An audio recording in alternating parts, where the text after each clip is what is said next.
സുഖം തന്നെയല്ലേ താക്കോൽക്കാരാ? വലിയ കഷ്ടത്തിലാണ് യുവർ ഓണർ. തനിക്കെതിരായ പീഡനാരോപണം വ്യാജമെന്ന നടൻ ജയസൂര്യ. എന്നെ മനഃപൂർവ്വം കരിവാരിത്തേക്കാൻ കുറച്ച് ആൾക്കാർ ഇറങ്ങിയിരിക്കുകയാണ്. വ്യാജമായ ആരോപണങ്ങളിൽ തനിക്കും കുടുംബത്തിനും വേദനയുണ്ടായി. ഞാൻ ഇതിന് മാത്രം എന്തുട്ടി തെറ്റാ ചെയ്തേ? ഇന്ന് എനിക്കൊരു ഉത്തരം കിട്ടണം, അല്ലെങ്കിൽ ഈ ഉത്തരത്തിന് ഞാൻ കെട്ടി തൂച്ചാവും. ഇവിടെ അല്ല, ഔട്ട്സൈഡ്. അമേരിക്കയിൽ നിന്ന് തിരിച്ചെത്തിയ ശേഷം നിയമ നടപടികളുമായി മുന്നോട്ടു പോകും. എനിക്ക് നീതി വേണം യുവർ ഓണർ.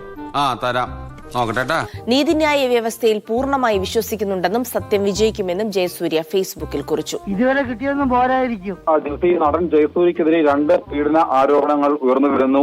ഏതായാലും നീ കുറച്ചു ദിവസത്തേക്ക് ഫോണൊന്നും നോക്കാതിരിക്കുന്നതാണ് നല്ലത്.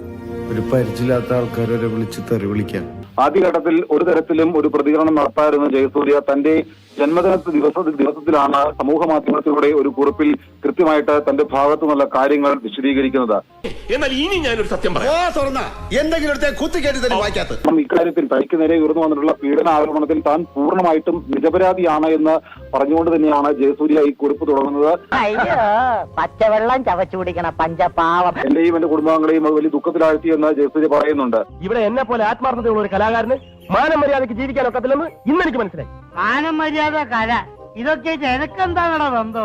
എന്തായാലും ഇതിനകത്ത് പറയുന്ന മറ്റൊരു പ്രധാനപ്പെട്ട കാര്യം എന്ന് പറയുന്നത് അമേരിക്കയിൽ നിന്ന് തിരിച്ച് നാട്ടിലേക്ക് എത്തിയതിനു ശേഷം നിയമവിദഗ്ധരുമായി കൂടി ആലോചിച്ച് മറ്റു കാര്യങ്ങൾ നടത്തും എന്നുള്ള കാര്യം കൂടി ജയസൂര്യ പറയുന്നുണ്ട്.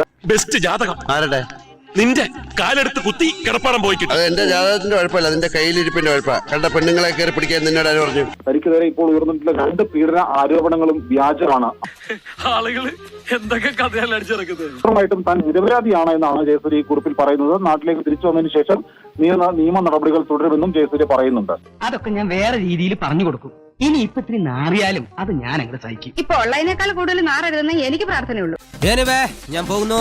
Bye bye.